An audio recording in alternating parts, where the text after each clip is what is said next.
But I suppose the starting point masked by COVID has been, what is going on in terms of our trade talks, and I suspect that's been keeping you busy. And I suspect we'd all like to hear, what your take is on where the government's got to, particularly measured by what happens on the 1st of January next year. James, absolutely. And the honest answer is I don't think they know yet. And I think that is pretty alarming on all fronts. We have little clarity, I think, on the whole piece around standards. We have a lot of warm words, a lot of strong words, but what does it actually mean? We know from repeated statements from the Prime Minister and others that he wants to see higher standards here, ban live animal exports and higher standards of animal welfare. And yet we know on SPS rules that they want to keep a level of commonality with the EU. But beyond that, standards of production, we have little idea. And therein lies the danger, because, if we tie our farmers' hands to the highest rung of the ladder, as with any other business, and you allow imports in that are nowhere near meeting that specification, you obviously, put those businesses out of business.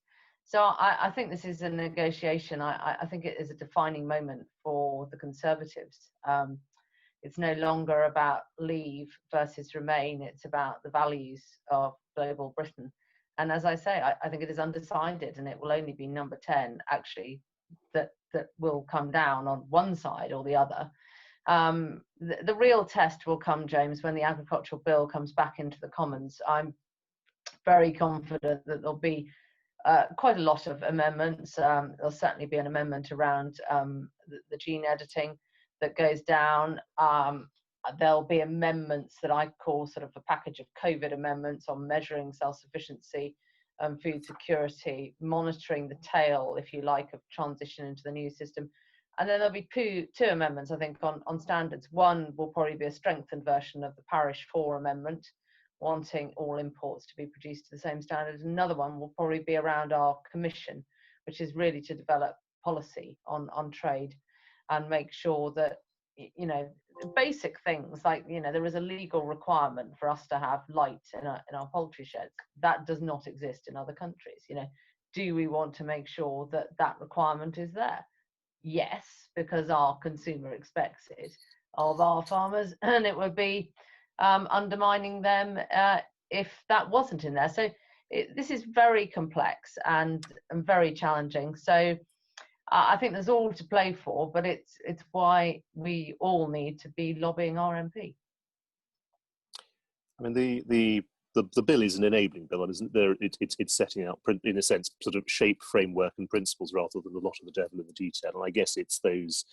It is just that enough of clarity about the government's approach on the framework of that bill that we're looking at when it comes back. And it's had its third reading in the House of Lords earlier this month. When is it due next to appear in front of the House? So it goes into committee stage at the beginning of July. I think it is unlikely to be through back into the House of Commons before the summer recess. So I think it will be September. And of course, this all depends on how the Lords choose to behave. I mean, I think they are very exercised about wanting to put amendments down. Of course, the Commons very much saying there will be no amendments, there isn't time. I know many peers I've spoken to are saying, look, this bill has been around for 3 years. We've had a global pandemic. There are things that need to change. You are right, it is an enabling bill, and it is a much better bill for agriculture than the previous bill. So all the work has landed to a certain extent, but I think there'll be a clear expectation that amendments should be put down. And this whole piece on standards, James, is essential, because if there is no primary legislation on a commitment to the policy or to what standards should look like, it hands the competent authority on trade to the Department of International Trade. It will not allow Parliament to have any oversight of these trade discussions, and I think it will not be democratic on that basis. And I know many people share that view, that they want Parliament to have a level of oversight and scrutiny from an independent body. I mean, you focus mostly on movement of goods, as it were, but I mean, in terms of I suppose in EU speak, free movement, but movement of persons, and actually getting enough people to do the work on the ground. I mean, I mean, what insight can you give as to how hard that is being negotiated? I mean, or is that, I mean, perhaps understandably playing a distinct second fiddle to working out actually how trade in goods is going to be dealt with? Look, I think there are three essentials for agriculture. One is trade, two is access to a competent and reliable workforce, and three is an agricultural policy. And all three have to be got right. Immigration, to a certain extent, this again is such a political decision to be made on what future workforce is going to look like. And indeed, I think it'll only be when we get to the autumn that we know our own economic scenario of employment and unemployment and what that actually looks like. We've got commitment now on a global source scheme. The pilot has been successful, but 70,000 seasonal workers is a lot, but that doesn't even touch the sides of the permanent workforce. So this is, I think, unknown territory as to what the government will decide to do about it. Under Priti Patel's leadership, she, as you know, has very, very strong views. Indeed. I'll probably leave it there. and something. Coming back to the trade issue, which I see is probably the largest one. Congratulations on your 1 million+ signature standards petition.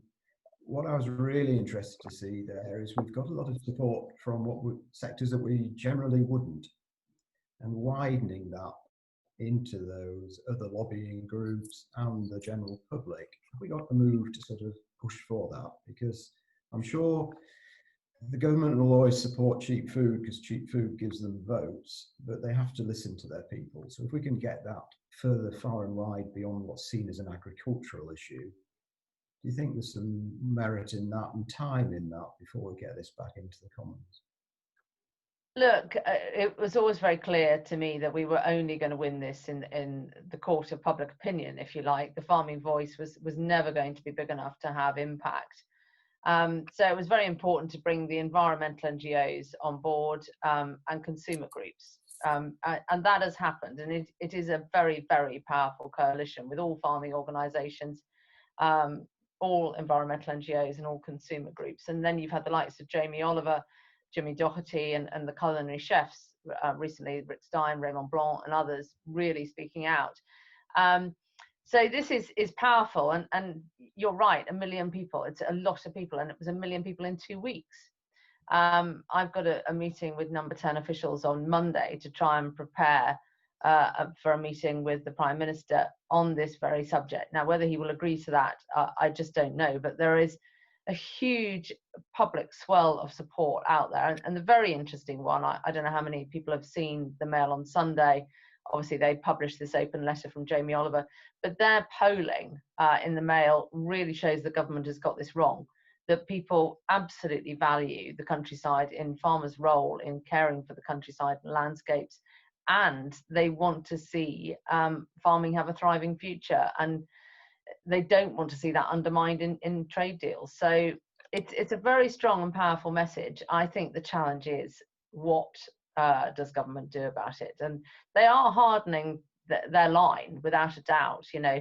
Much as you've seen the Mail come out being very supportive, you've seen the Times with Robert Colville, Dominic Lawson and others all talking about the point that you make around cheap.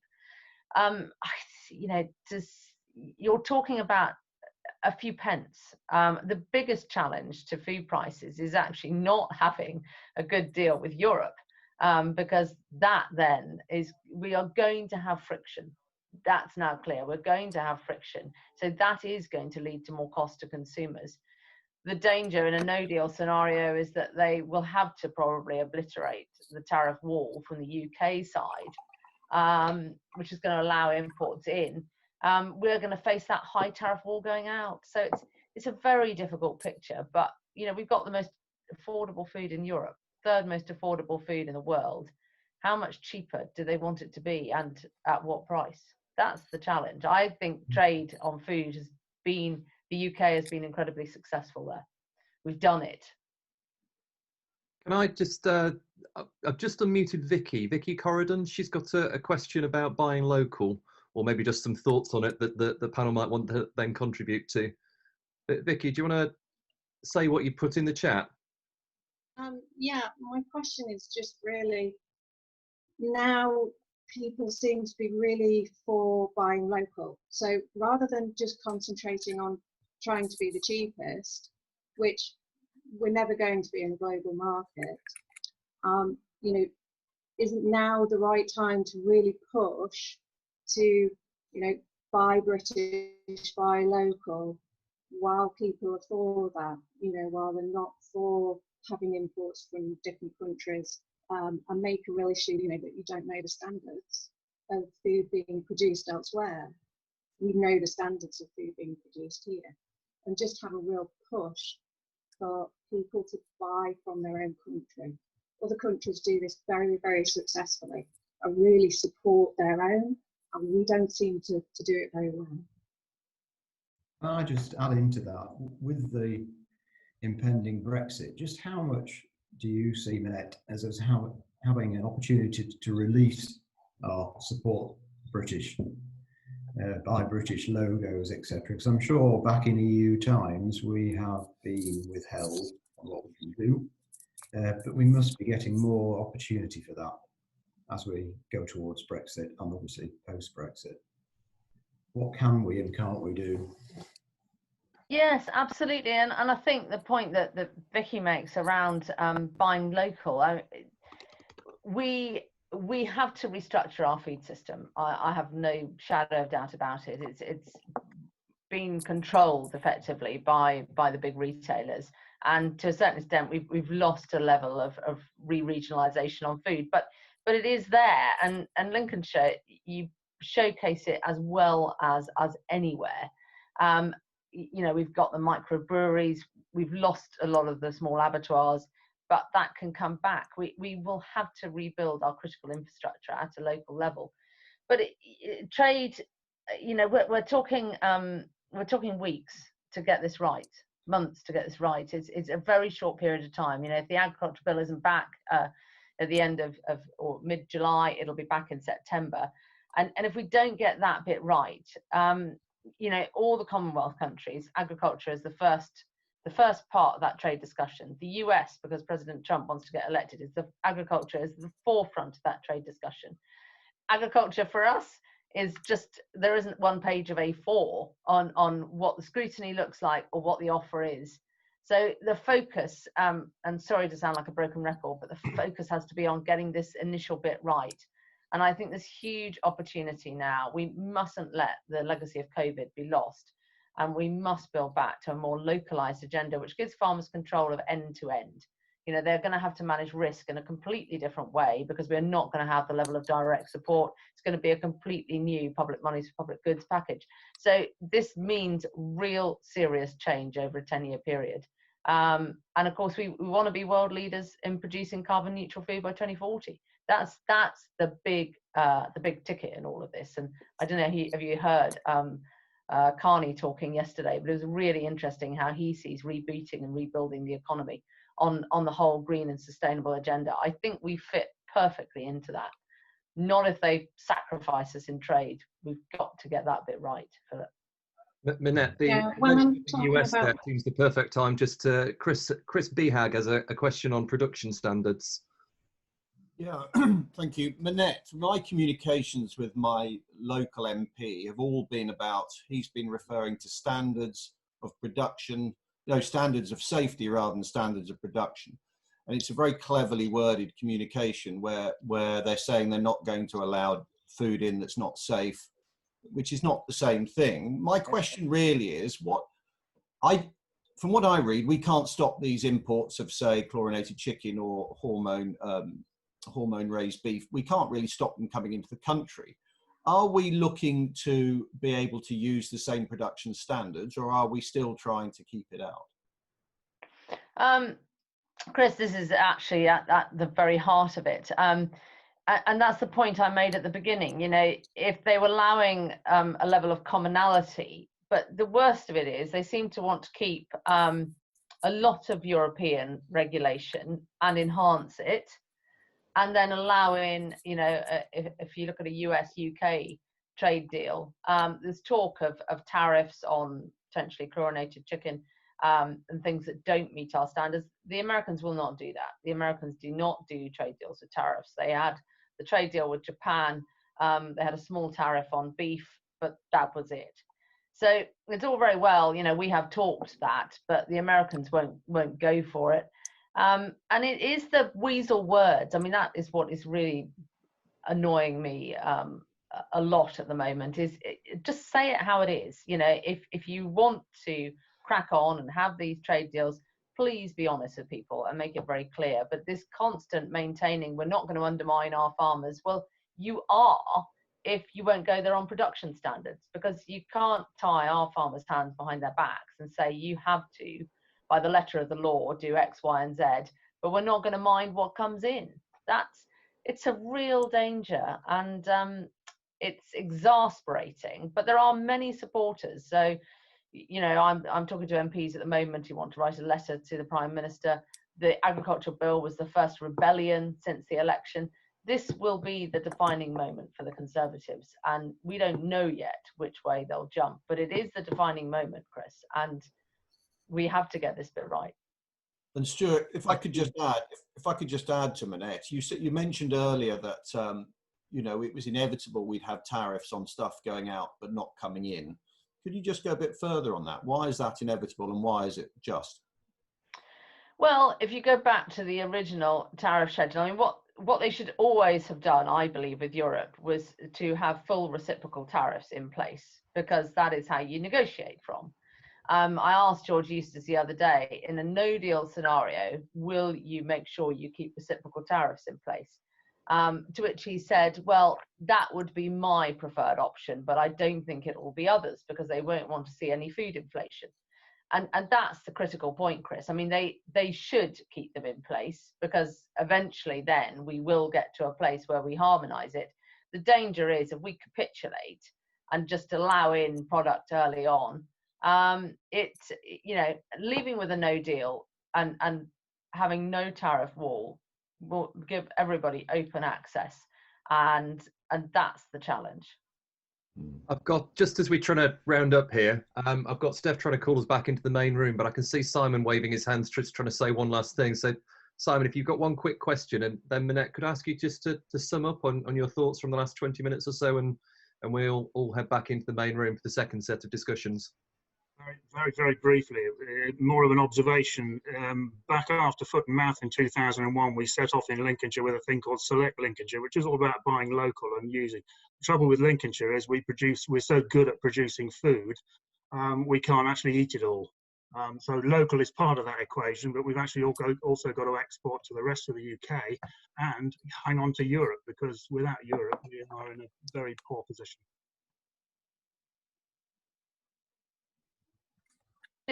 Sum up quickly now, shall I?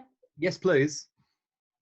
Look, well, it's I think it's about doing everything. I think that the whole local agenda, you know, I always think Lincolnshire is the capital of agriculture, really. You have everything that there is going on here. But Simon's absolutely right. You know, what we're not eating, we need to be able to export. And, you know, we have such a great climate for producing food here. We should be producing much more of our fruit and veg in this country. And it's only 17% of our fruit and 53% of our veg. This can be, I think, a really exciting time if we get it right. The challenge is, I think, this COVID pandemic has kept everybody at their desk dealing with COVID. So we've not been able to have the discussions with Europe that we should have been having. Those now, we've not asked for an extension, but those discussions now are being re-energized. The situation with the US, President Trump, you know, it's all about agriculture for him, because he's got to get elected. Australia, New Zealand, it's all about agriculture for them. So this is a time of enormous risk for us, and it's why I felt so strongly about getting 1 million people. And a lot of people have said to me, you'll take the petition down now. No, when I hopefully get the meeting with the Prime Minister, I will say this is the first phase, and I don't intend to take it down until next January. So there is all to play for, but my goodness, we've got the phrase I use is what the England women's football team said when they said they'd leave their heart and soul on the pitch, and each and every one of us has to leave our heart and soul on the pitch, because this is going to affect our landscape, our food for generations to come, and we've got to get it right. That's probably the best summing up I can give. Just get in touch with your MP and do not leave them alone, and do not be fobbed off, as Chris has rightly pointed out, by these weak words. Well,